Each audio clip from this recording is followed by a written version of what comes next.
A day in my life as a Bisaya nga naabot din sa probinsya sa Nueva Ecija. Hi guys, maayong adlaw for today's video. Magluluto po tayo ng ating ulam pananghalian. Ayan, nagisa tayo ng bawang at sibuyas. Hantay natin mag-golden brown. Ayan, mekas-mekas natin yan. At ilagay na natin ang ating sitaw. Ayan.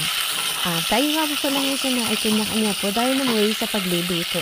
Yung luluto niya para natin ay ginisang sitaw na may upo.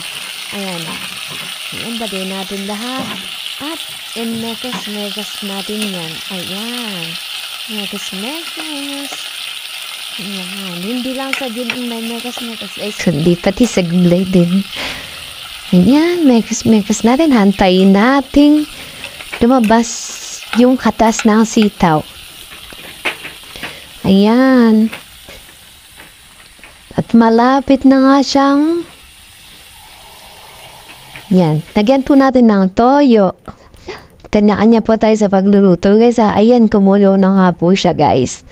Ayan, hantayin po natin guys. At pagtansya po natin medyo malambot na yung sitaw natin, ilalagay na po natin ang ating upo.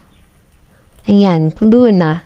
Sa punto po nga na yan, ay gutom na po ako guys. Nagyaw-yaw ng atong bitap sa atong tinaing. Ayan, ibutang na ako ang upo.